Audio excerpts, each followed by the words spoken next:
میں نے خواب میں دیکھا کہ امی کمرے سے نکل کر باہر صحن میں آ رہی ہیں، ان کو ہاتھوں میں قرآن پاک نیچے گر کے بکھر جاتا ہے، میری چھوٹی بہن کے ہاتھ میں یہ پتہ نہیں کیا لکھا ہوا ہے، وہ سیڑھی پر رکھ کر قرآن جمع کرنے لگ جاتی ہیں، پارا وہ سیڑھی پر رکھ کر قرآن جمع کرنے نکل جاتے ہیں۔ دیکھیں خواب جو ہے نا، خواب اس میں اس کی تعبیریں ہوتی ہیں۔ اگر خواب میں قرآن آپ کے ہاتھ سے گر گیا تو اس کا مطلب یہ نہیں ہے کہ آپ قرآن کی توہین کرتے ہیں، سمجھ رہے؟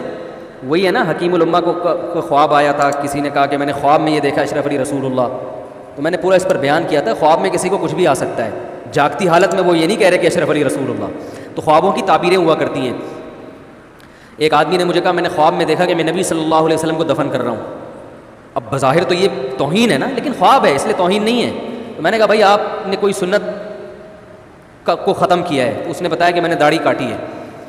تو یہ نبی کو دفن کرنا اصل میں کس سے کنایا ہے؟ سنت کو ختم کر رہے ہو آپ، ورنہ نبی صلی اللہ علیہ وسلم کو دفن کرنا یعنی ایک عام آدمی کے لیے یہ اس طرح کی بات کرنا یہ مناسب، لیکن خواب صحابیہ نے خواب دیکھا کہ نبی صلی اللہ علیہ وسلم کے جسم کا ٹکڑا نکل کے کٹا ہے گوشت آپ کا، تو آپ نے ان پہ توہین کا فتویٰ نہیں لگایا بلکہ اور اچھی تعبیر بیان کی۔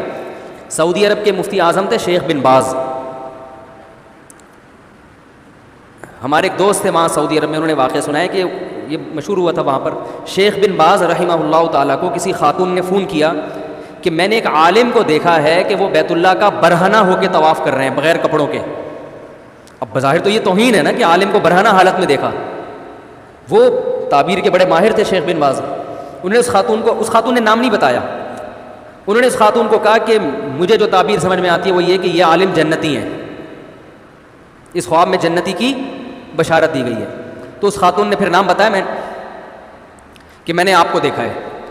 تو کہتے ہیں ایک ہفتہ وہ روتے رہے تھے، ایک ہفتہ روتے رہے، ان پر ایسی کیفیات طاری ہو گئی نا کہ اللہ کی رحمت کا تصور کر کے کہ شاید اللہ نے مجھے ایک بشارت دی ہو، خوشخبری دی ہو۔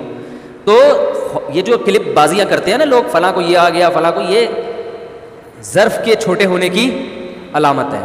تو ہمیں بہت کچھ ملتا ہے۔ دیکھو اللہ کو ان جاگتی آنکھوں سے دیکھنا ممکن نہیں ہے، لیکن امام احمد بن حنبل کہتے ہیں میں نے اللہ کو خواب میں دیکھا ہے۔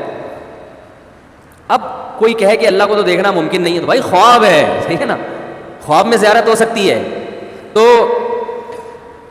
اس طرح بہت ساری چیز۔ تو یہ جو کہہ رہے ہیں کہ قرآن گر کے بکھر گیا، میرے ذہن میں جو اس کی تعبیر ہے وہ اچھی ہے، یہ قرآن کی اشاعت سے کنایا ہے، سمجھ رہے ہیں نا۔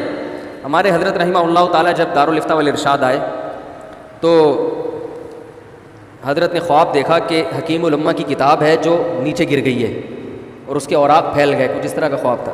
تو کسی بزرگ سے تعبیر پوچھی، انہوں نے کہا کہ حکیم الامہ کو جو اللہ نے تسلط دیا تھا نا دین میں، اور ان کی جو گرفت تھی مضبوط، تو وہ تعلیمات اللہ آپ کے ذریعے عام کرے گا۔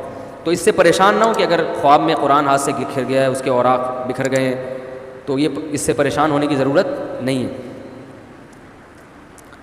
باقی صحیح پوری تعبیر کیا ہے، تو تعبیر بتانا آسان کام نہیں ہے، تو میں اس کی پوری تعبیر نہیں بتا سکتا، اس کے لیے بہت سوچنا پڑتا ہے، اور اس کے لیے جس کو خواب آیا اس کے حالات پر مطلع ہونا بھی ضروری ہے۔ تو میرے پاس اتنا ٹائم نہیں ہے، اور یہ بھی ممکن ہے پھر بھی مجھے تعبیر سمجھ میں نہ آئے۔ تو میں نے کب کہا کہ میں دنیا میں اتنا فنٹر ہوں کہ ہر بات کا جواب دوں؟ فنٹر گیری اچھی نہیں ہوتی، مجھے معلوم نہیں اس کی تعبیر کیا ہے، لیکن بس اتنا بتا رہا ہوں کہ اس سے پریشان نہ ہوں کہ خواب میں ہاتھ قرآن سے گر گیا، اس میں پریشان ہونے کی چندہ ضرورت نہیں ہے۔